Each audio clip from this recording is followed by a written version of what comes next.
Hello everybody, welcome back. It is That One Gamer, back with another video. Today we're going to be playing Floor.io.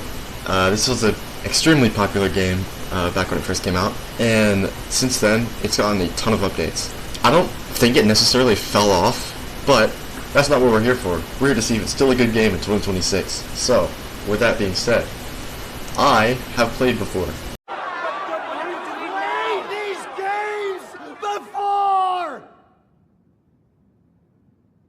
I played these games before! I've unlocked Garden, Desert, and Jungle. We'll start out in Garden, and then we'll go to Ant Hell. So yeah, if you don't know, Floor.io is a game where you start as a flower. The goal is to upgrade your flower and level it up, and collect extremely OP petals. Your petals are these, in these slots down here. And you can upgrade how many slots you can have with talents. So you unlock talents by leveling up your flower, and you can see right now I have 16,800 out of 30k XP to level up. So the way it works, you get 1 talent point every level and 10 talent points every 10 levels. So I am 3 away from level 30, and at level 30 I'll get 10 talent points. There's a ton of upgrades here in this skill tree. I haven't unlocked very many because I'm level 27. I'm still a noob, but I did watch a video, so that's going to change today, hopefully. And who knows, maybe I'll make a series on Floor.io. Just let me know. There actually didn't used to be any upgrades or anything at all, and it was all PvP. There were still... Let me go out of here. There were still mobs everywhere, but the goal wasn't to survive the mobs, it was to survive the players. And with PvP enabled, it made it like fairly hard to progress, and you would lose all your progress when you died. These got added a few years ago, the talents did. This increases your poison damage, this increases your luck, sharp edges increases your body damage. I don't know why I have this upgraded, because it's not very useful, so I might get rid of that. Summoner increases the health of summoned mobs, so you can see these ant eggs right here that I do not have equipped. They spawn friendly mobs, which can help attack the other mobs on the map. So that's pretty useful. Medic increases healing from your petals. So this Yucca right here, Yucca, I don't know. This heals your flower in the defensive position. So just like DigDig.io, these are made by the same company. Right click brings your petals closer to you and activates the Yucca, so it'll heal you. This left click is attack mode or offensive mode, and your petals just expand outwards. The speed does not change. This is the same petal rotation speed. This is the same petal rotation speed. This is the same petal. So it doesn't change, but you can go down here and increase your petal rotation speed with talents.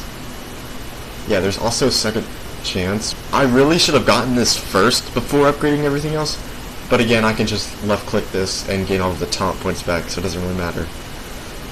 This just prevents death for 0.3 seconds upon taking fatal damage with a 60-second cooldown. So basically, if I die, I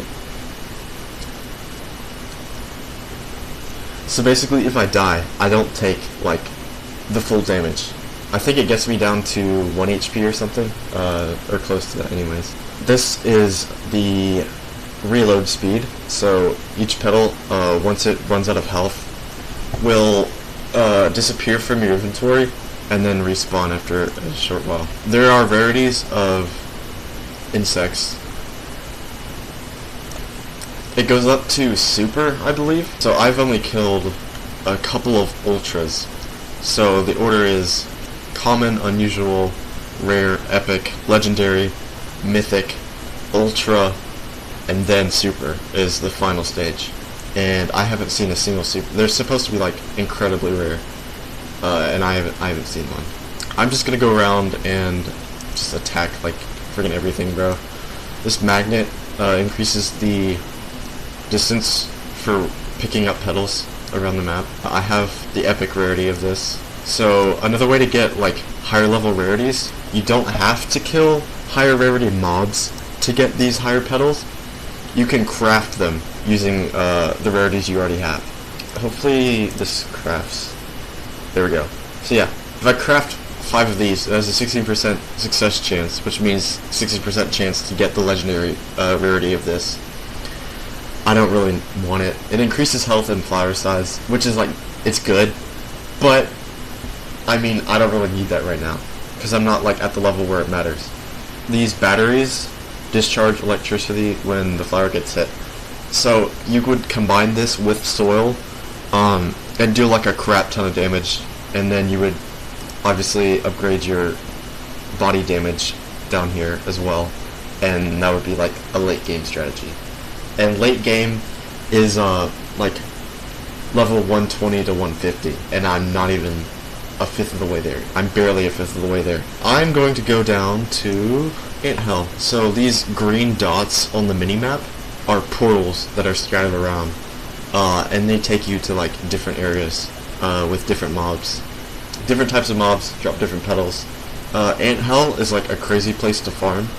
I mean, for the early game, at least, it's a great place to farm. If you're just starting out and you want to play, I would recommend leveling up in Garden and then going straight down to the middle here. This middle section that's kind of like cracked is Anthell.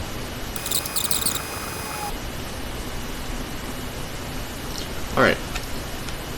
Ooh, a legendary. Oh, this guy is level 14. No wonder he's having a hard time with that. Alright. This is the portal to Anthell. Not to be confused with Ant Hill. This is Anthell.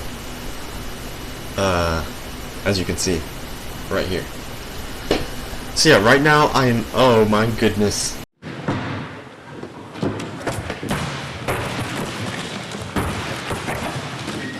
I'm an idiot. Come on, take me back, bro. Take me back. Come on. Come on.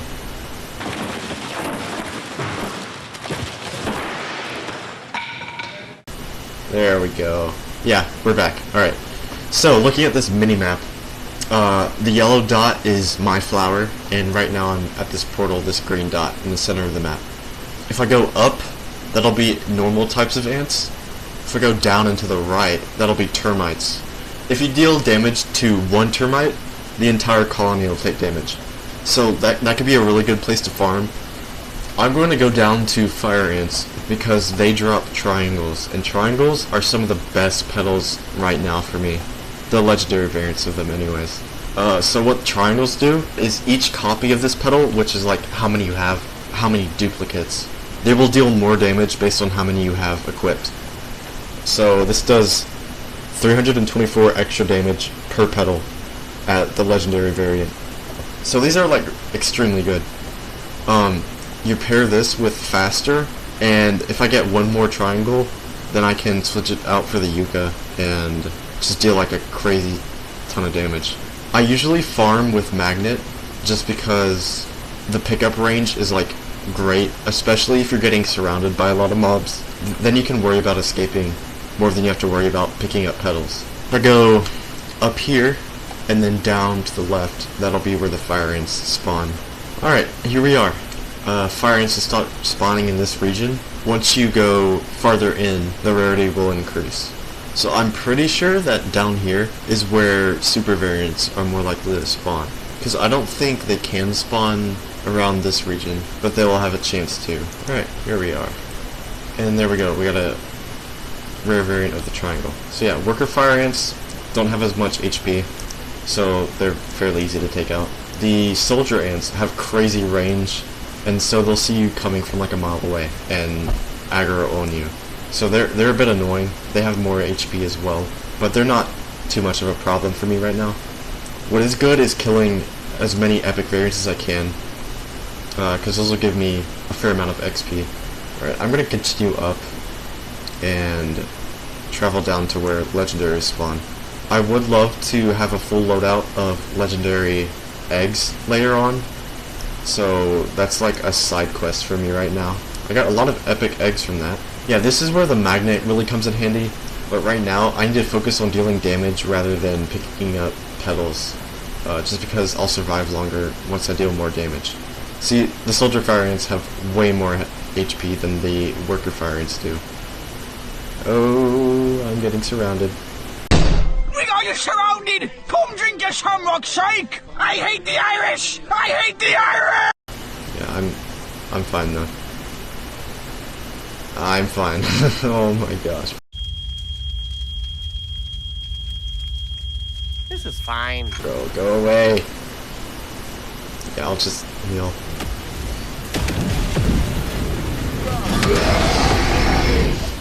I am not going up there. We're fine. This is fine.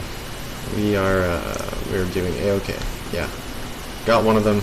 Once I get a ultra or mythic rarity triangle, then this will be way easier. I also need to increase or decrease the reload time for petals as well, because right now it's not looking good for me, because they just respawn so slow. I just have to be super careful for this worm, because worms are annoying as well. And from the other videos I've watched, it gets like crazy. The ants get crazier, and I mean, it's the same gimmick. All you have to do is just run around, and eventually you'll kill them. But for the worms, they push you back, and I only have 2.4 thousand health, and so I'll just get one-tapped if I try to go for them right now. So I've just got to keep leveling up and doing whatever. But that's a good thing about this game. With DigDig.io, you need players online. Oh. Use your brain! Use your brain! Use your brain! The thing in your head, use it! Oh my goodness gracious, I suck at this game. Alright, we're back. So yeah, like I was saying, with DigDig.io, you need players online to level up.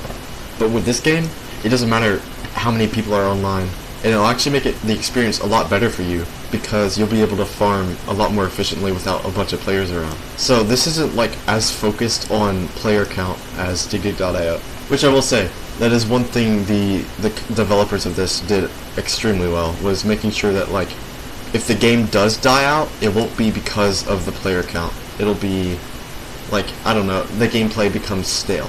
And I don't think it's becoming stale, because like, I've been playing super like inefficiently and slow for the past, I don't know, 2 years this game's been out, 2 or 3 years, and I still have like a ton of stuff to do. So you could get caught up in how much this game requires of you, but it's not that big of a problem. Yeah, each rotation of the petals does about 1/3 of the damage, so it takes 3 full resets to kill a legendary. I want to get to the point where I can just one-tap them. Most people can already one-tap legendary variants right now. Oh my gosh, do not die to the friggin' epic variant baby ant, bro. Ooh, we got another epic egg. Epic egg. Yeah, we're getting a lot of eggs, which is good. I think I'm going to kill this worker and then leave. I'm going to go farther in. I think if I go to the mob gallery, I can see what variants I've encountered. Or killed, actually. These are only the ones I've killed. I lived my entire life waiting for this moment. I trained, I lied, I killed, just to get here. I killed in America, Afghanistan, Iraq. I took life from my own brothers and sisters right here on this continent. And all this death, just so I could kill you. Yeah, I haven't killed a mythic ever. Ugh, that's embarrassing. I'm not gonna be doing like a challenge necessarily this video. I think I will do a challenge for every game I play. Actually, no, I think I'll try and craft a mythic, because generally it should only take you 3 hours max to get a mythic. I just gotta keep playing it safe, killing legendaries, just getting as many variants as I can. Alright, so, I'm gonna craft these triangles up and see if we can get a legendary. So you can see there's an 8% success chance for these mythics. Take 5 legendaries to craft, and it's a 4% success chance. So at the most, you would need 65 legendaries in order to craft. Come on, give me a legendary. Let's go, we got the final one. I'm going to equip this triangle instead of my Yuka. So I have 7 of these equipped, so that's 2,228. extra damage that I deal. So I deal like 2600 damage, which is insane. I should be able to easily take these out. So now my goal is to just never take damage, which should not be as hard since my petals deal twice as much damage as they did before. So now I'm going to continue farther because more legendaries will spawn. Oh, legendary worm. This will be a bit annoying. I don't even deal half health to him with the full rotation. That's unfortunate. Yeah, alright. Ah, shoot, I died. Alright, we'll have a quick little crafting session, and then I think I'll go to desert and jungle. Abandon this, and showcase desert. So yeah, up here, you see 4 green dots. There's nothing down here except rare mobs. This one takes you to Anthell, this central portal right here, in the largest portion of the map. You spawn like really far down and in this like trench almost. This takes you to a pyramid, this green dot right here, and then this very top one takes you to a factory. I'm not sure where this, I think this is the ocean, this rightmost portal. There's nothing else really to show, and I'm not a high enough level to confidently just mosey around. Alright, jungle. Alright, we're in the jungle. I spawn in this little, like, temple structure. Down here, I think, is the termite section of Anthell. And I've never been on the rightmost side of this map, so I'm not sure what spawns there. I'm going to attempt to go to the right side of the map. I'm not sure how well that's going to fare, but we will try. Oh my goodness, bro. I'm just... oh. Yep, that's me. You're probably wondering how I ended up in this situation. Yeah, I think I'll just end it here. Like, I showcased everything I wanted to. I mean, Florio has always been a really good game, and in 2026, nothing has really changed, and that's really good. Consistent games usually do the best, at least browser games, anyways. It's got a lot of great features and everything, so Florio has done a really good job keeping its player count at, like, relatively the same level, and it keeps you engaged. It's super fun. Super enjoyable. Super, like, whatever, bro. Super duper. Wow! Very super duper! Obviously, I'm not really good enough to cover everything about it. Like, I haven't made it to the end game yet. But that's the thing, though. Like, nothing is stopping me from just grinding all the way, because Florio is still, like, the exact same game it was, and it doesn't require, like, the player count to be high. So, Florio, I will give an 8 out of 10, or a generous 8.5 out of 10. It's a really solid browser game. Not the best, I will say. It is not. It might be a hot take, but it is not the best browser game. Alright everyone, thanks for watching. If you like this video, make sure to like and subscribe. Leave a comment down below if you want to see more videos like this, and also comment what you would like to see instead. Also, a disclaimer, my mic was only going out of the left side last video, and I did try to fix that for this video. So, if any other issues come up, please let me know. But yeah, thank you guys for watching. See you in the next one.